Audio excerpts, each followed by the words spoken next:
प्रिय भाई बहनों, आज की रोटी और सदस्य मुक्तियों के लिए यीशु ख्रिस्तांची मधुर नावाचे सप्रेम नमस्कार. आज की दिन 19 ऑगस्ट 2025 मंगळवार. स्थिर प्रार्थना. आशेने आनंद करा, संकटात सामायिक ठेवा, प्रार्थनेत स्थिर रहा. रोमकारस 12 अध्याय 12 वचन. आपण उत्कटतेने प्रार्थना केली पाहिजे, सामर्थ्याने प्रार्थना केली पाहिजे, विश्वासाने प्रार्थना केली पाहिजे. उत्तर मिळेल असा दृढ विश्वास बाळगून आणि वरील वचनामधून प्रेरित पौल आपल्याला अजून एक महत्त्वाची सल्ला देतो. प्रार्थनेत स्थिर रहा. होय, आपल्या प्रार्थना सातत्यपूर्ण असाव्यात. आपला प्रिय प्रभू केवळ आपली प्रार्थना ऐकत नाही, तर तीच उत्तरही देतो. पण प्रत्येक प्रार्थनेला उत्तर मिळेल असा नाही. काही प्रार्थना निष्प्रयत्नवत केवळ बरबरे खातात किंवा सवयीने केल्या जातात. अशा प्रार्थना ऐकल्या जात नाहीत. पण ज्या प्रार्थना खऱ्या मनाने, नम्र आणि खंदाळलेल्या हृदयातून येतात, त्या प्रभू कधीही दुर्लक्षित करत नाही. याकूब पितामहाची प्रार्थना आठवा. त्याने संपूर्ण रात्री दिवसी झगडून प्रार्थना केली. तू मला आशीर्वाद दिल्याशिवाय मी तुला जाऊ देणार नाही, असं तो म्हणाला. उत्पत्ती 32 अध्याय 36 वचन. त्यावेळी विशेषतः आपल्या मोठ्या भावाच्या संदर्भात भीती आणि चिंतेने भरलेला याकूब कोणत्याही मानवी मतीवर अवलंबून नव्हता.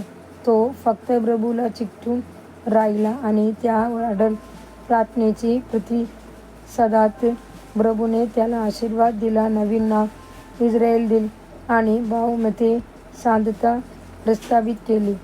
एलियाची प्रार्थनेचा विचार करा, किती प्रामाणिक होती त्याची प्रार्थना. बायबल म्हणते एलिया आपल्यासारखाच मनुष्य होता. त्याने मनापासून प्रार्थना केली की पाऊस पडू नये आणि 3 वर्षे 6 महिने पाऊस पडला नाही.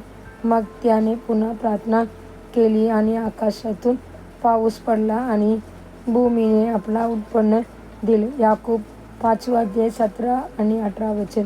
पारंपरिक चर्चची वाढ की झाली याचे एक कारण म्हणजे विश्वासणाऱ्यांची सातत्यपूर्ण प्रार्थना.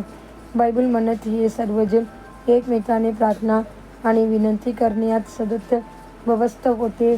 प्रेरितांची कृत्ये 1 अध्याय 14 वचन.